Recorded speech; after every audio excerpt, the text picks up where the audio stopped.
That the locals have chosen the name of Bucharest from the name Bucurie, which means happiness. And in the Ottoman times, our neighbor, the Ottoman Empire, used to say that the name of the city comes from happiness, București, Bucurie.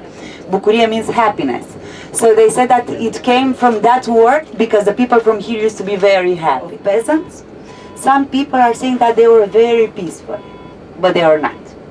Because many times they started attacks against the Roman Empire and they won every time. So that's why one day the Roman Emperor Trajan, he felt humiliated because of those attacks. You can see a fresque with different scenes from the Romanian history. It starts from there, and it starts from the Dacian times till the beginning of the 20th century. But there first started the Romans and the Dacians fighting with each other. And after that are also the sculptures of the most important Romanian rulers from the medieval times. Stefan the Great, Michael the Great, Vlad the Impaler, and many others. This is their military academy. She said similar to West Point.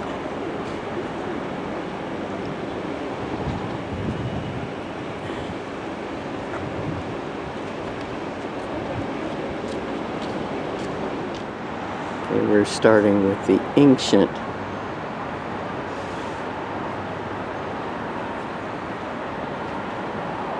Looks like going up to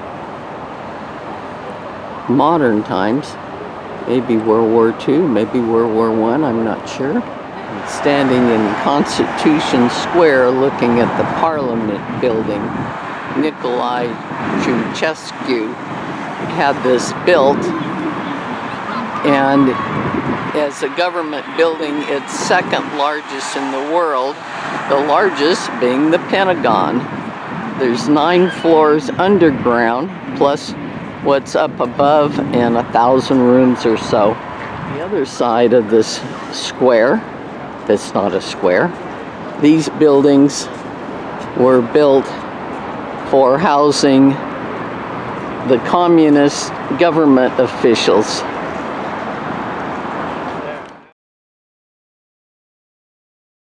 Palace.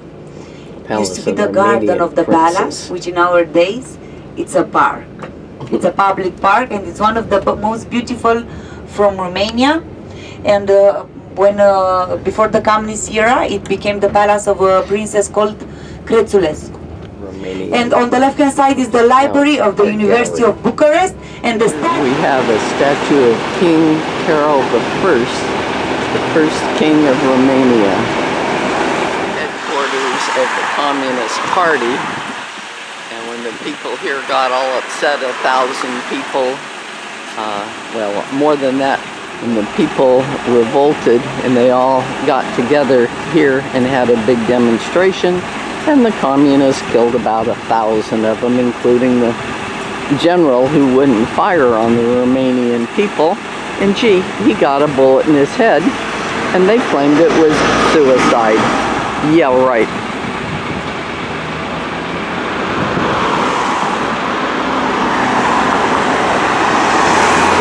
Picture of one of these, but there's a lot of them on the streets with people zipping in and out with their electric scooters.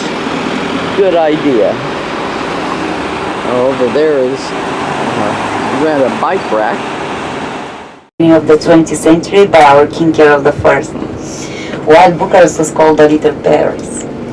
It was the only street from Bucharest on which the communist regime didn't demolish anything, they didn't touch anything. And also from this street, Ceausescu took the idea to build a similarly boulevard to call it the victory of the communist regime. On the right-hand side is the palace of the Romanian army, the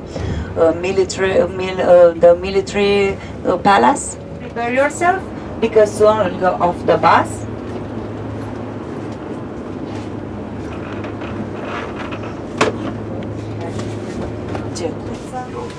What's this building here? I will tell you about it on the walking tour because we are going to go out.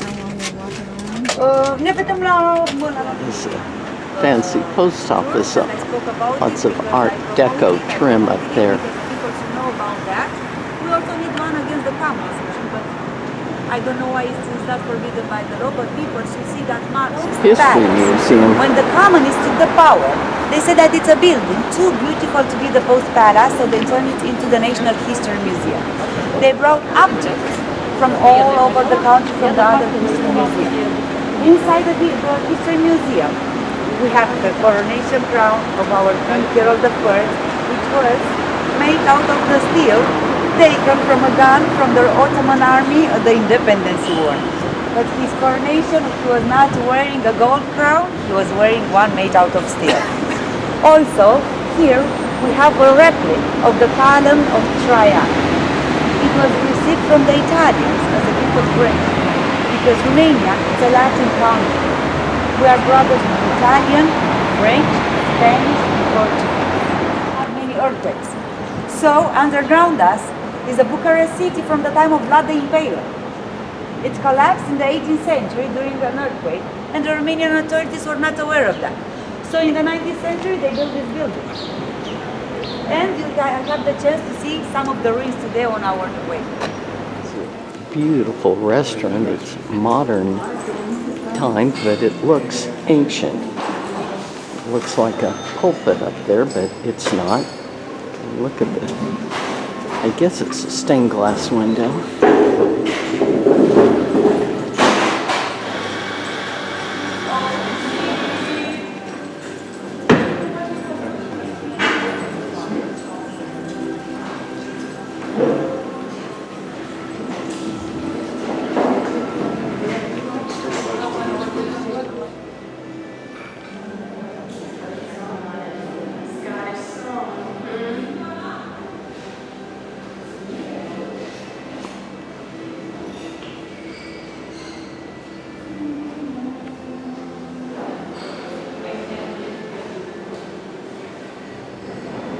The Romanians used to build the monasteries in the yards of the inns.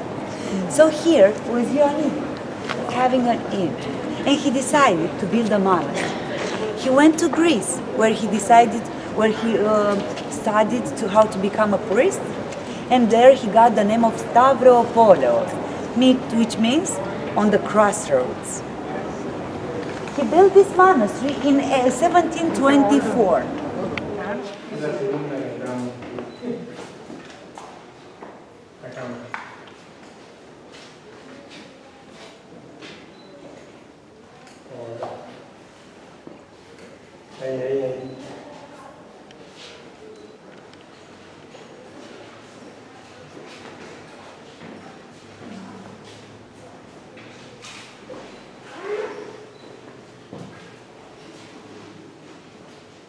Here's the choir stalls.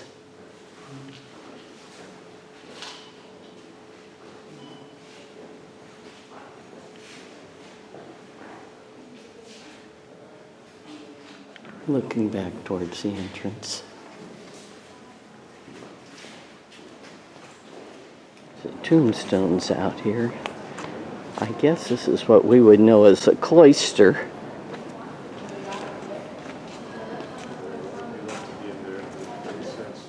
Restaurants. Old town of Bucharest. The communists had taken it over, and after the revolution, they decided to turn it into a tourist attraction. This was a stock exchange, and now it's a museum. This palace started as a private bank, and then it became a public bank.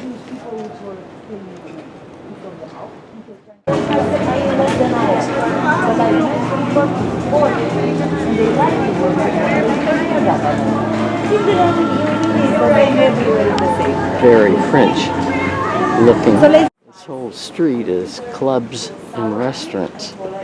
Amazing parties every night. Paradise Club. Adult entertainment. Trinity College, not the one I'm familiar with. That's an old wood building. Beautiful old church.